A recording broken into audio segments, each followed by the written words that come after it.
Historically, global reserve currencies have a lifespan of around 100 years, and the dollar as we know it celebrates its 110th birthday in 2024. In this video, we will look at 5 critical dates in the life of the US dollar, from its birth in 1914 to present day. These dates may provide you with insights on what kind of time remains for the leading global reserve currency.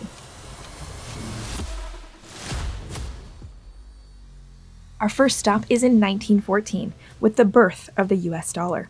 While the use of paper currency in the United States dates back to colonial America, the dollar as the currency we know today was first printed in 1914.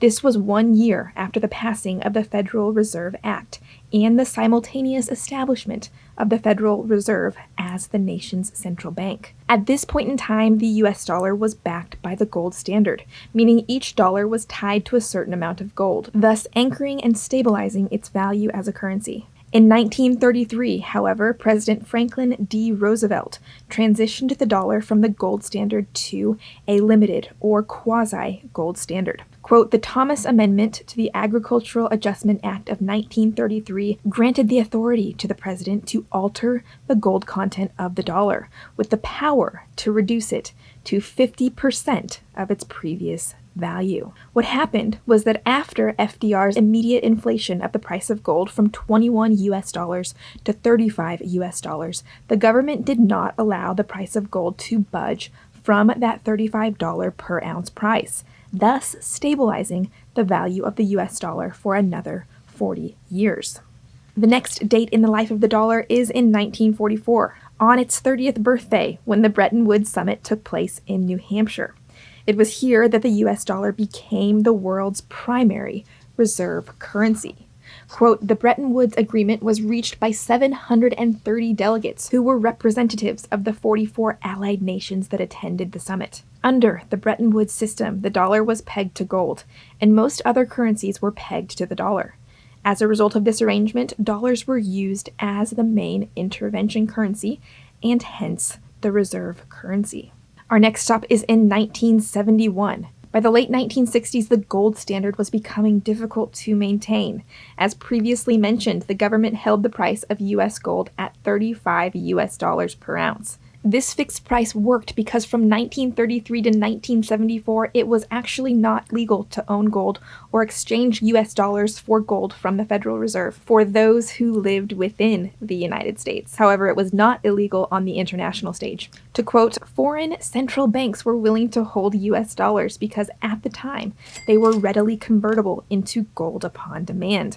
If the free market price rose above $35 per ounce, central banks had the incentive to redeem US dollars for gold, then sell the gold for a higher price in other markets. Throughout the 1950s, the US Treasury experienced a continuing drain on its gold holdings. In light of this problem, in 1971, the Nixon administration completely eradicated the limited gold standard. And by 1976, the monetary system officially became one of pure fiat money. Fiat money being a currency that is not anchored by any physical commodity. At this point, with no anchor, the dollar was left to float, and float it did. The price of gold went from $35 per ounce in 1970 to $875 in 1980. But why did the US dollar not completely float into oblivion in the 1970s? In fact, why, 60 years later, is it still the world's leading reserve currency? This has much to do with what happened in 1973 and what may be a lesser-known fact about the dollar. In 1973, President Ford settled the Petrodollar agreement between Saudi Arabia and ultimately all of OPEC,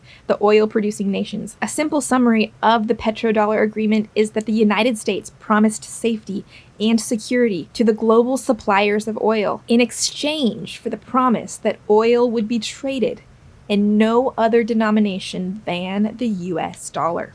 The nations of the world were required to exchange local currencies for the US dollar before they had the ability to purchase the oil that they needed. As a result, the demand for oil has largely stabilized the value of the dollar since 1973. To quote, "The American currency now contributes to almost 2/3 of the international economy and is now the reserve currency for most central banks worldwide." which brings us to the most recent date in the life of the US dollar, and that was March 29th, 2023. After a 20-year debt spiral and sudden and extreme interest rate hikes, the US dollar is now becoming more expensive to do business in. On March 29th, 2023, China and Brazil broke away from the petrodollar standard. Quote, "The deal announced will enable China and Brazil to carry out trade and financial transactions directly, rather than first converting their currencies to US dollars. What happened just a mere 4 weeks ago only propels the US dollar down an already dismal track.